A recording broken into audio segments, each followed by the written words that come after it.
Hello everyone, so today I will be discussing the new topic which is characteristics of language development.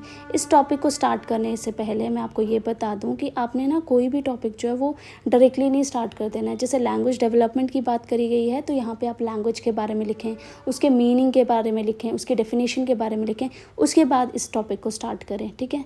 और ये जो language meaning definition के बारे में बात कर रही हूँ, ये मेरी पिछली वीडियो है, आप उसको रेफ़र कर लें, ठीक है।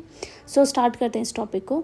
तो लैंग्वेज डेवलपमेंट जो है ह्यूमन बींग्स में वो कैरेक्टराइज होती है सेवरल की फैक्टर्स से, जैसे कि की फीचर्स से, जैसे कि arbitrary, symbolic, systematic, vocal, social, expressive language, receptive language, creative, productive, non instinctive and conventional. तो सबसे पहले डिस्कस करते हैं। Number 1 is arbitrary. तो ये इसमें ऐसा बोला जाता है कि जो वर्ड है और जो मीनिंग है वो दोनों के बीच में कोई कनेक्शन नहीं आता। जैसे कि वर्ड डॉग है तो वो डॉग की तरह नहीं रिजेंबल करता, लेकिन फिर भी डॉग का मतलब डॉग है, ठीक है।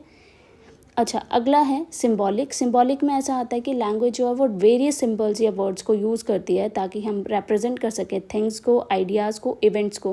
और ये सिंबल्स जो हैं ये बोले जाते हैं, लिखे जाते हैं और जेस्चर के फॉर्म में जो है वो रिप्रेजेंट किए जाते हैं। अगला आता है वोकल। तो ह्यूमन लैंग्वेजेस जो होती हैं वो प्राइमरली एक्सप्रेस करते हैं हम बोल के, साउंड्स को निकाल कर, ठीक है। अच्छा, अगला आता है सिस्टमैटिक। सिस्टमैटिक जो है कि एक लैंग्वेज जो वो इरेगुलर पैटर्न नहीं फॉलो करती है, एक सेट ऑफ रूल्स को फॉलो करती है, ठीक है। वर्ड्स जो हैं वो कंबाइन करके एक मीनिंगफुल फ्रेज बनाते हैं, ये सेंटेंस बनाते हैं। सोशल की बात करेंगे तो लैंग्वेज जो है वो कम्युनिकेशन के लिए यूज़ करी जाती है, सोशल ग्रुप में फैसिलिटेट करती है इंटरेक्शन और अंडरस्टैंडिंग लोगों के बीच में। नॉन इंस्टिंक्टिव है, मतलब कि लैंग्वेज जो है वो लर्न करी जाती है। ऐसा नहीं है कि कोई जो बच्चा है वो पैदा हो रहा है और वो पैदा होते ही उसको लैंग्वेज जो है वो एक्वायर कर लेता है वूम में, नहीं, ऐसा नहीं है। वो प्रैक्टिस करेगा, एक्सपोजर के थ्रू, इंटरेक्शन के थ्रू जो है वो लैंग्वेज उसको समझ में आएगी और वो बोल पाएगा, लिख पाएगा, ठीक है, ऐसे करके इंटरेक्ट कर पाएगा। अगला है कन्वेंशनल। तो कन्वेंशनल में ये आते हैं जो मीनिंग्स हैं, यूजेस हैं वर्ड्स के, वो कम्युनिटी जो है और कल्चर जो है वो एक्सेप्ट करता है, तभी उन वर्ड्स को एक पर्टिकुलर मीनिंग के साथ हम यूज़ कर पाते हैं। प्रोडक्टिव है, ह्यूमन लैंग्वेज जो है वो अलाउ करती है infinite number of new sentences हम बना सकते हैं, न्यू एक्सप्रेशंस बना सकते हैं। तो लैंग्वेज जो है ये फैसिलिटेट करती है हमें। क्रिएटिव लैंग्वेज जो है वो हमें अलाउ करती है ताकि हम न्यू आइडियाज़ को, कॉन्सेप्ट्स को एक्सप्रेस कर पाएँ, ठीक है, अगर वो हमने पहले एक्सप्रेस नहीं कर हैं।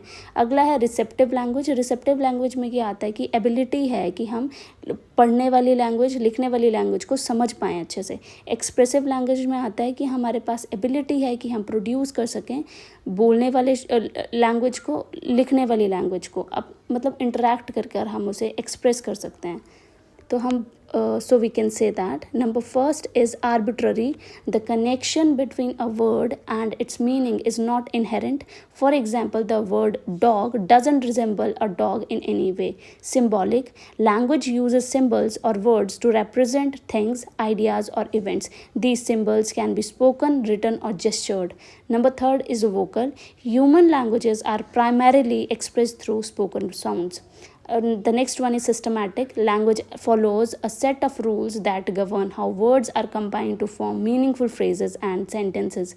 Number 5th is social. Language is used for communication within a social group, facilitating interaction and understanding. Number 6th is non-instinctive. Language is learned, not something humans are born knowing how to do. It is acquired through exposure and interaction. Number 7th is conventional. The meanings and uses of words are agreed upon by a community or culture.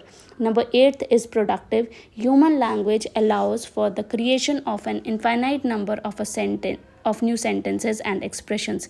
Number 9th is creative. Language allows for the expression of new ideas and concepts, even if they haven't been expressed before. Number 10th is a receptive language. This refers to the ability to understand spoken or written language. Number 11th is expressive language. This refers to the ability to produce spoken or written language. With this, I end this topic here itself. Thank you so much.